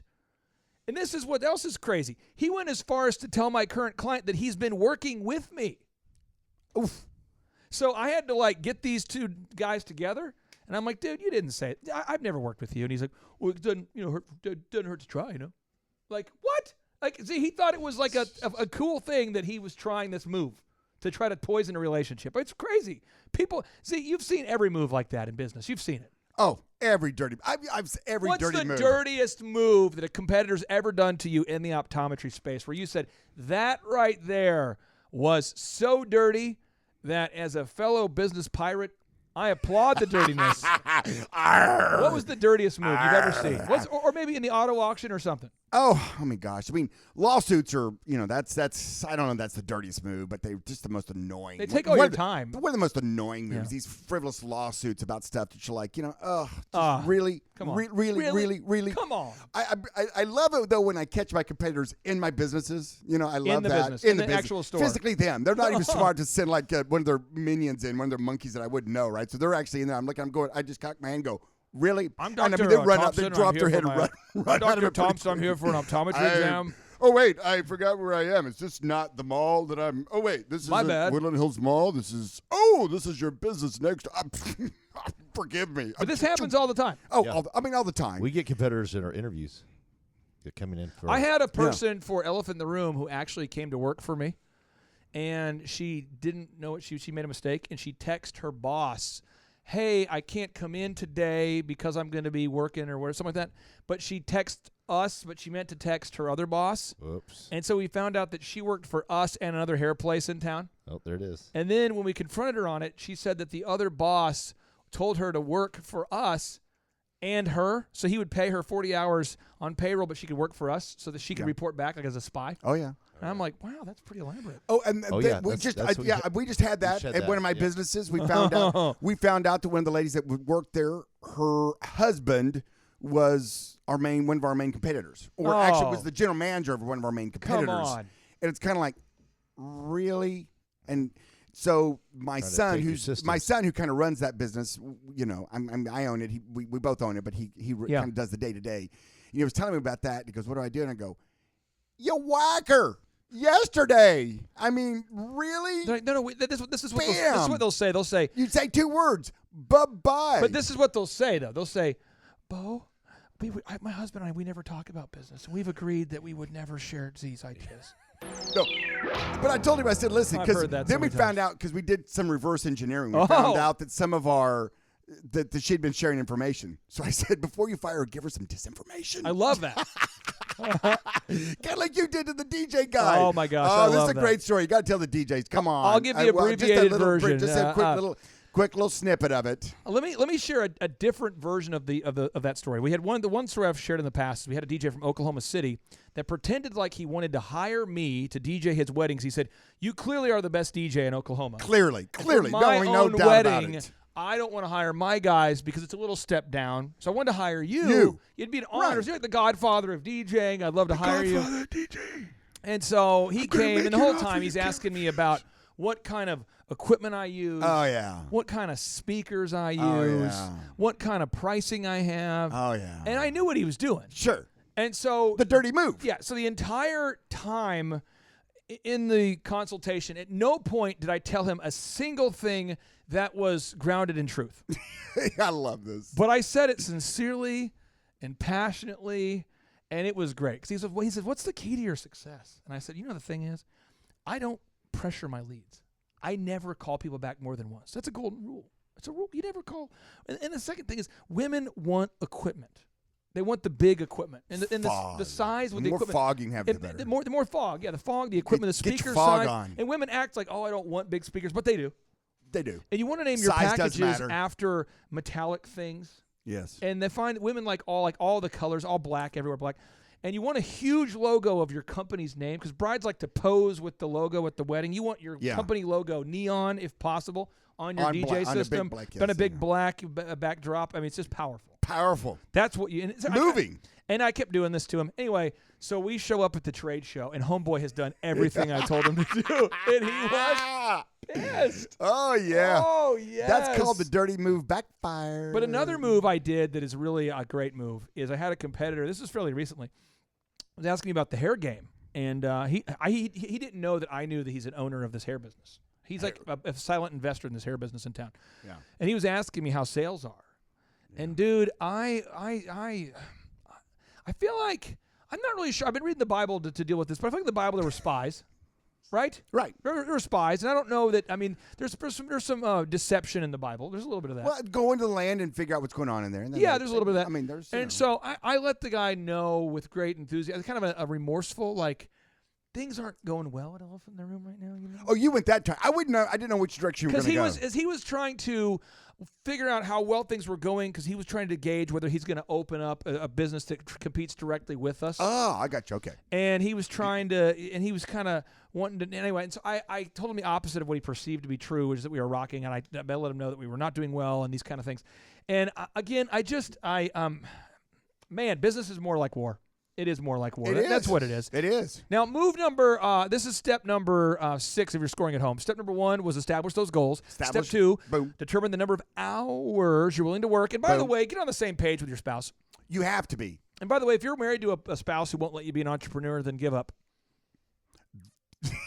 Give up what? The spouse or the entrepreneurship? Either one. Okay. Either one. You got to pick one. You got to pick one. No, I'm being serious. Either one, because you're going to have a horrible life if you're married to someone who won't let you do what you want to do, or vice versa. So you need to have that conversation. And if it's not going to work out, nothing's worse than seeing people in their 50s arguing all the time. You see a lot of entrepreneurs who their goal is the antithesis of their spouse's goal, and that sucks. That sucks. So wouldn't you agree, if you're a newly married person out there and you realize you're married to someone who doesn't want you to be a successful entrepreneur and resents the hours you put in, it's probably better to... Well, it's going to be a problem. It's going to be a problem. It's a problem that won't go away unless you deal with it. So you've got to be on the same page. You've got to be with your significant other. And whether you're married or they're living in, or your significant other, we'll call it, you have to be on the same page, and they have to buy in. And you know what? You may tell them, hey, I'm going to work 7 days a week for 2 years, and then I'm going to be whatever, and it may be longer than that, or it may be would you want so to many hear, hours a week. Donald Trump is certainly not a marriage expert, but would you want to hear his take on working hours and getting your spouse on the same page? Can I cue up an audio clip of Mr. President Trump discussing work-life balance? I would love to hear that. Okay, here we go. We share a lot of stuff It's Melania. together. I don't think he's control freak at all. Does he bring work home? Yes, sometimes. But he's working all the time. Saturdays, Sundays, he's playing golf. He's working all the time. Doesn't it bother you? No, it's his passion. He loves it.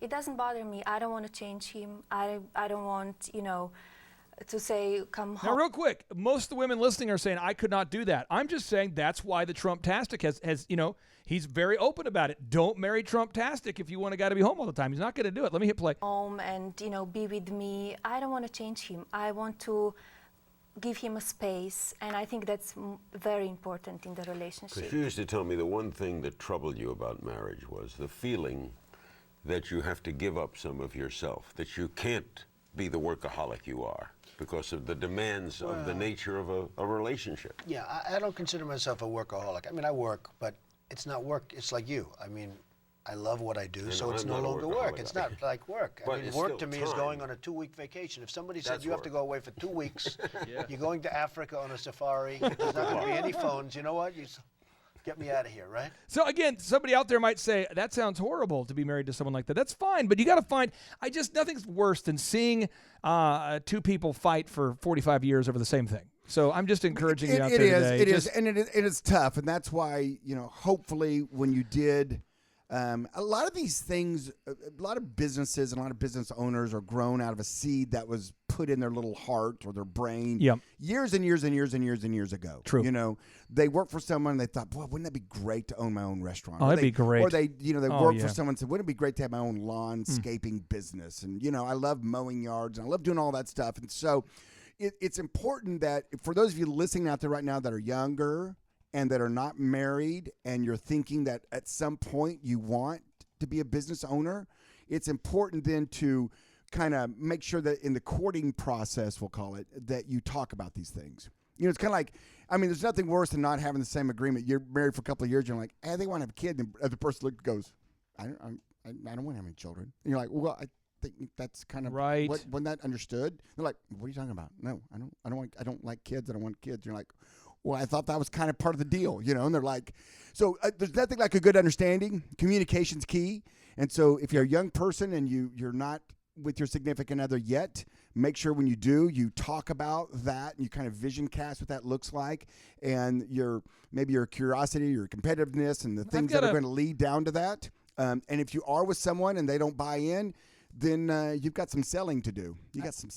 I'm going to say this too, unsolicited, just life advice as it relates to relationships that I'll give to you, is as a person who has been married to a great lady for a long time.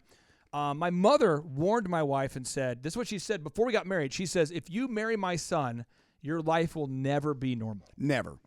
And so it was like, huh? And basically, my mom explained that I am in perpetual motion. I do not do downtime. I do not, even as a kid, like vacations. So I will always make a lot of money. I will get stuff done. That's what I do. I go 90 miles an hour in a 45-mile-an-hour world. That's my thing.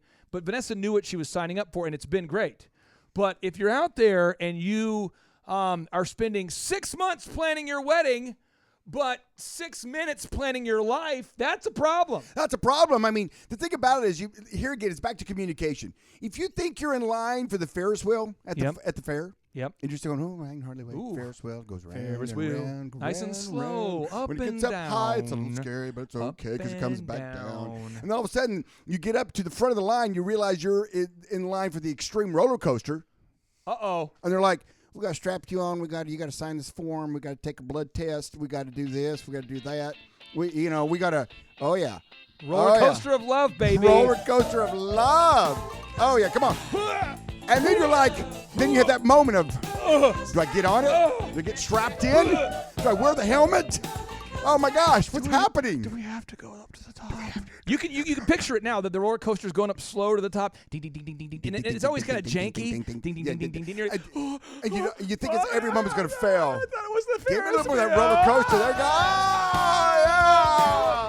That happens all the freaking time. It does, but if you know you're in line for the extreme roller coaster and you signed up for that, then it's okay. If you're going to plan your wedding, here's a tip. Stop having sex. Picture them when they're 50 or 60, and then make a plan about your life. Because the thing you're going to do the absolute least when you're married is have sex. There will be no activity that you do less than have sex. The number one thing that you will not have time for in your calendar is to have sex. And when you're dating, all you want to do is have sex. You've just ruined all the 67% of the people out there, all the men at least, that want to have their own business are like, oh, I'm going to get my own business now. I'm just saying, so many people, it's like, well, we have sex, so therefore we should get married. You have just single-handedly destroyed the U.S. economy. Thank you very much. You ask people, Thank you. When you ask people like exit interviews, why did you get married? They're like, well, they're attractive.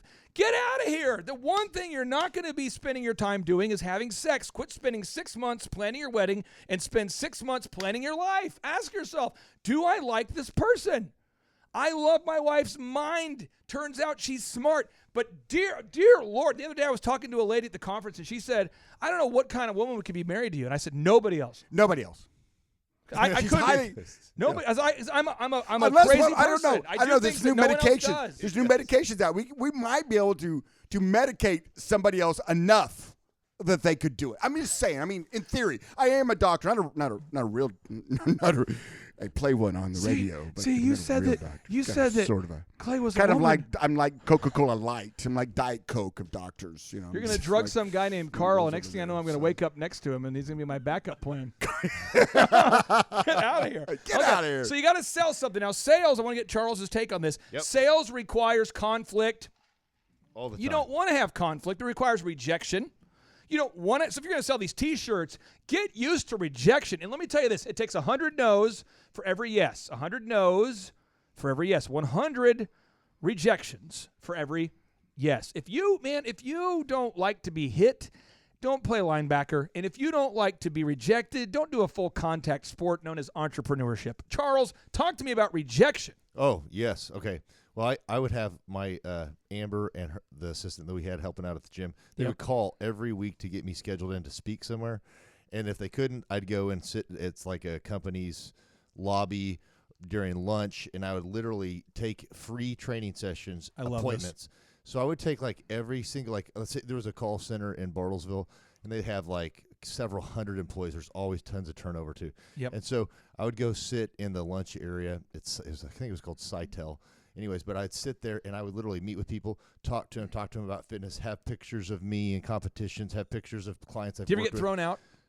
Well, they generally wanted me to speak on health, so I'd go in there, talk about health, tell them health tips and stuff during lunch, and then I'd sign up like 40 or 50 people, like every time I'd go. How many people would show up? And I would have like less than a third show up. Got it. Okay, and then I would have about 1/3 of those sign up. So Yeah. I'd Did have you ever- like did I'd you have ever like 80 scheduled, and I ended up sell like maybe 10 or 15 out in the next 2 weeks. But it was just doing that all the time. Charles, did you ever show up to talk in the lunchroom without your shirt on and just baby oiled up? I mean, just get that. I mean, you had your baby oil on. I mean, just all glistening like a Krispy Kreme donut. I mean, was that your move? I did not, but I did speak at the schools every year, and I wear a tank top, and I'd come out and do like a posing routine and throw T-shirts out.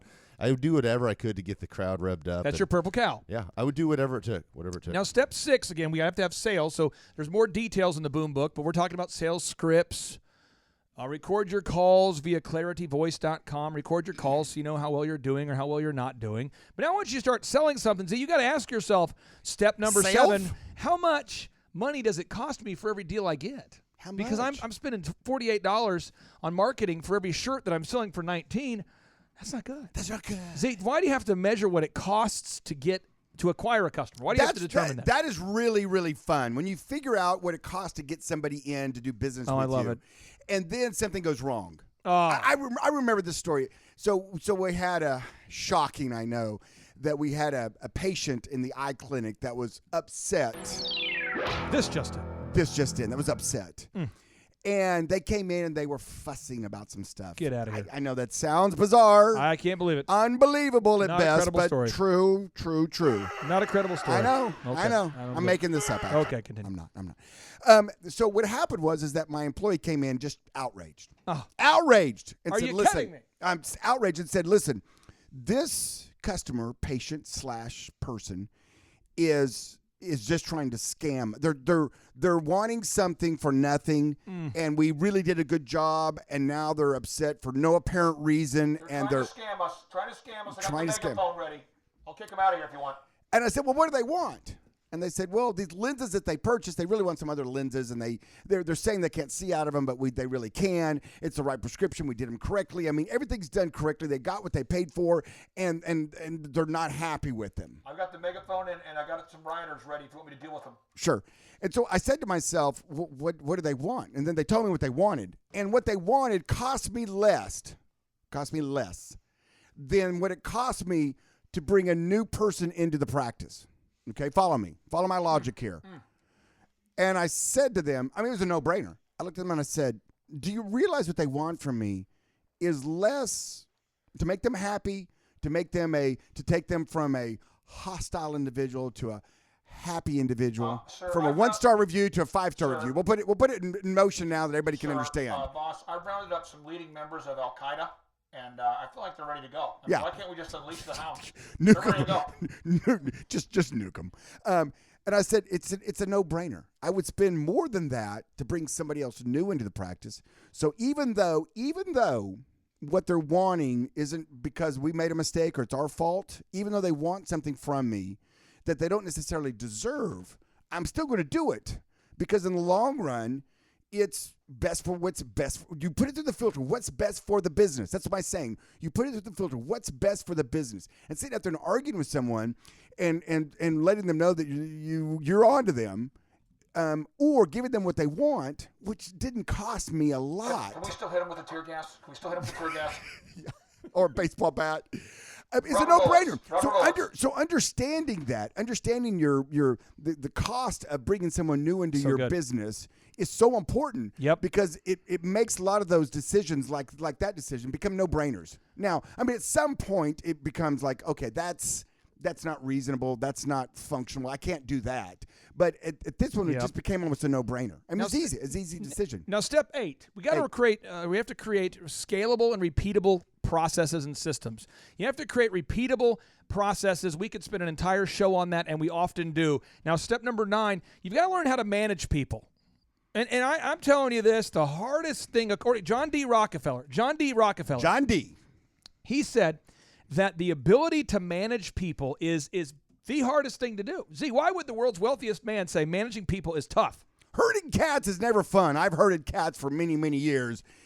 And managing people are like herding cats. I mean, they're all individuals. They all have a mind. They all have an attitude. They all have a life outside work that you say, don't bring your personal problems into work. You know, every business has that as a policy. And nobody follows it because everybody's personal stuff is who they are. So it's challenging. And you know what? They don't have the same passion and concerns for your business as you do. As much as you want them to have it, they'll never have it because it's not their business. Z, I know I'm not supposed to bring my personal business into the workplace, and I'm not going to. No, of course not. But I wanted to show you this rash. It's about thigh high. Look at this. Oh, wow. That's what people do all the time. You literally have a meeting about not bringing your personal issues to work, and as soon as the meeting concludes, everyone's talking about their personal stuff. stuff. Can I show you my rash? Can I show you my rash? What do you think? You're almost a doctor, right? That's what they do. They not do that though? As soon as you have the meeting, every single time. Never gets better. So, managing people is difficult. And then you think managing people is difficult until you manage even more people. And then you think, well, that wasn't so bad when I had. And then you move into a dark period where you start looking at Picasso's blue period artwork. Yes. And you start spending hours and hours alone crying. And then you realize you might be managing too many people and you should delegate a little bit. You should maybe delegate just a touch. I would outmanage more than 12 people directly. Just as mentioned, yeah. 10 to 12. I mean, Jesus had only 12 disciples. If you find yourself listening to The Crying Game by The Cure a lot. Over, on loop. Have you seen The Crying Game? Have I seen it? Have you seen the movie? No, I haven't. I think I know the concept. It's a movie. Can we keep the music real quick? This is present. It's a movie about a guy who's dating a girl. Okay. And things are going well. Oh, yeah. Oh, that's fun. That's good. That's a good movie. And then he recognizes that she is a he. Oh, that move. Oh. And then he starts crying. I mean, you made me love something that wasn't really what I thought it was. If you find yourself relating to this song, you're definitely managing too many people. Managing too many people. Just listen to this song. And if you don't know the gender of the person you're dating, you probably are managing too many people. Just look for an Adam's apple.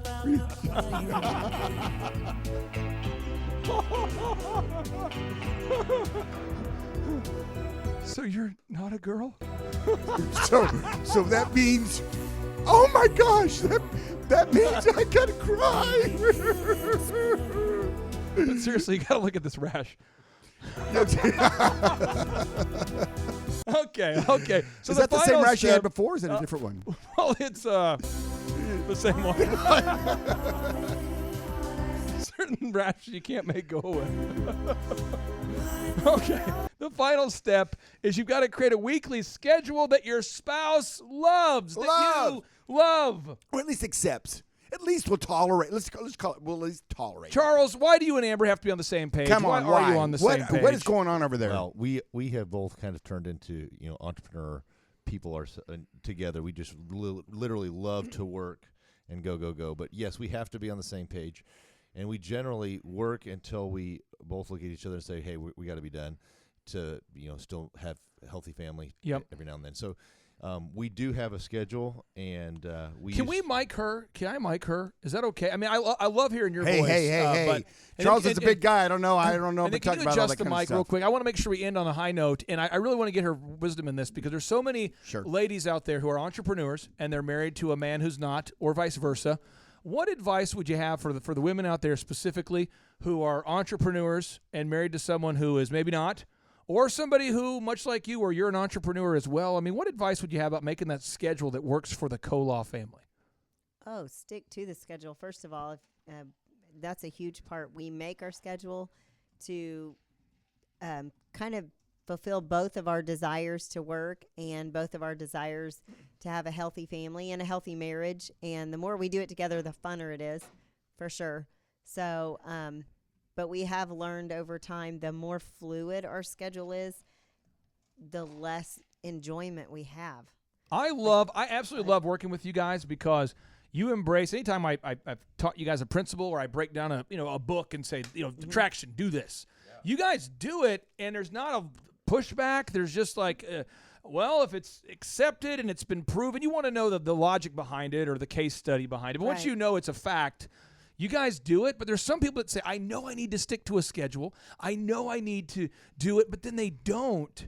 What advice would you have for that person who's they say, I don't want to stick to a schedule because I don't want to be boxed in, but then they look down at their life at the end of the week and they go, man, I didn't get anything done. Right. I don't think that they realize their own lack of being able to keep a schedule causes all their own misery. Oh, see, that's hot. That's hot stuff right there. That's hot stuff, yeah. So if you're out there today Practical hot. and you live in the Joplin area, the Topeka area, the Bartlesville area, the Arlington, Texas area, Oklahoma City, why aren't you signing up for a Koloff Fitness membership? Why? That's a very good question. Why not? Well, you might say, well, they're not, you don't want to be. open wait, yet. you don't care about your body. Listen, Charles has a hot deal going right now. We've never talked about this, but I know he'll honor it. While they're doing demo and construction, if you'll just work out in the parking lot with it's like only $1 a month. If you're in the parking lot, I mean, there won't be any employees there. The company's not. The location isn't open yet. Technically, no overhead, but it'd be just $1. I mean, he's willing to waive the normal fee. You don't have the that's tanning. fair. You don't have the new equipment. You don't. I think that's fair. And it shows your resourcefulness. If you're out there, like attempting to lift up like a Volkswagen with your buddy Kevin, that shows you're the kind of person that would love Koloff. Yeah, and Kevin, I've got a buddy named Kevin that loves actually to lift Volkswagens. So you can do fun exercises like you could do. We're going to do 4 pull-ups on one of the light poles, and then we're going to siphon gas from someone's car. Yes, just to demonstrate your breathing capacity. And your then suction. we're going to go out there and rotate tires. To rotate random tires. Cars. We'll do sprints, and crushers. then we just run. And then we run laps around the parking lot. Right. And one of my favorite things is to get on the curbs. And walk the curb and act like you're like on a 1,000-foot cliff. Urban Ninja. I mean, just kind of that's a good move. That's a good move. Another thing you can do is you can do burpees. Burpees just require body weight. Right. You just do on burpees. The concrete. You can do push-ups. You can do what is it? See, if you have your buddy Kevin in between tipping over Volkswagens, he can hold your feet. You can do sit-ups and then take turns holding each other's feet doing sit-ups. What's that one exercise that you do? Is it gravel throwing? Raises. What? Is it calf raises? Calf raises and gravel throwing. You'll reach down and you'll grab if gravel. there's a big enough truck in the parking lot, you take a tire off of it, jack it up, take the tire off, and then do the tire flip things through the parking lot. So you're doing the tire flip things, move. and then you go back to siphoning gas and burpees. You got the whole workout there. Yeah. You just got to and go just in $1? Arlington, find the location. That's a steal. That's a steal. That's a steal. I mean, it's almost almost criminal. Fun. It's almost criminal. And there's no mirrors yet, but you could look in the windows of cars. No, you could. And you could see your own reflection. Yeah, you could. But then also you could ask Kevin, how do I look? And he's going to be honest. He's going to be honest with you. He's going to say, "You look swole. You look good. You look. It's a great way. You look like you're getting bigger." And for the first 1,000 of you, if you work out together, it's a great way to get media attention for the brand. It's Absolutely. a PR stunt. Get 1,000 of you out there working out, chanting "Cola, Cola, Cola." The whole thing. We've thought through it all. It's, you know what? That's why you are probably the preeminent marketer, business coach in the world. And if you don't know, that just happened. That just happened. That was not planned. And if you can't sign up online, Charles has worked a deal. Take your $1 and put it in the bucket behind the back door. Yes, the bucket. Always the bucket behind the back door. And just leave it there. Trust us. Yes, and then go to the front parking lot and just get your workout on. That's and right. I mean, just get your workout on. And if you have one of those old 80s boom boxes, you could Bring come that. out there, just bring that, put that up there. And I mean, Should you, Co-op it'll Fitness be like is a a party. 24/7 facility. Mhm. Should you work out at 3 a.m., it's mostly safe. Just don't talk to the guy named Sneaks. Or Roscoe. Right. If you see Sneaks or Roscoe, just look the other way and get back to siphoning that Just gas. keep flipping and your put the tire, and tires just and- keep flipping your tire, and keep on, move on along. That's Man Law mixed with Co-Law. Check them out online. That's colawfitness.com. And Z, without any further ado, we're going to end the show with a... People out there with going to a- have what it's called is COLAW. Did I get that right? Co-Law. Got it. Co-Law. C. Give me a C. C. Give me an O. O. Give me a L. L. Give me an A. A. Give me a W. W. Give me an F. Not that kind. Okay, Give me an sorry. I. Give me an .com. T. Give me an N. Oh, Co-Law Fitness. Yes. Give me an S. Oh, SS. This isn't going well. Give me one more. Give me a .com. Ah. All right, now we're going to end lost the you. boom. I lost. Okay, let's do it. All right, here we go. Ready? 3, 2, 1. Boom. What if you could gain access to download each and every book that I've ever written for free? Well, that'd be terrible because I don't like you. Okay, we're making a big assumption here. But assuming that you do like me and you like the Thrive Time Show, you can now go to thrivetimeshow.com/free-resources. That's thrivetimeshow.com/free-resources to download each and every book that I've ever written for free. You can download the ebook version of each and every book that I've ever written for free. Clay, I just want to chime in here real quick. I don't like you or capitalism. I feel like we should all get free stuff. Well, I am in the process of explaining where you can get free stuff. And you can now also download all the helpful infographics. There's infographics on Firing 101, the perfect hiring system, the principles from Ray Dalio, Internet Marketing 101, the Lead Bin Management System, Managing Humans 101, Logo Creation 101, Why Google Loves WordPress, Time Management 101. We also have an incredible infographic about the importance of calling your leads often, because the average person no longer answers their phone unless they are called multiple times and unless they receive a text from you. We also have the importance of File Nomenclature 101, Sales Lead Conversion 101, and much, much more. And it's all available for you to download for free right now by going to thrivetimeshow.com. Are you suggesting that I should have to move my body? Yes. This is for free. Isn't there a way you could just beam it? I mean, why do I have to move my body? Because typing causes me anxiety. Whatever. Which is why I would never go to thrivetimeshow.com. Come on. /free-resources. I would never go to thrivetimeshow.com /free-resources. All right, let me clarify. If you have the capacity to move your fingers, go to thrivetimeshow.com /free-resources to download an ebook version of every single Amazon best-selling book I've ever written and all the infographics that have the power to change your life.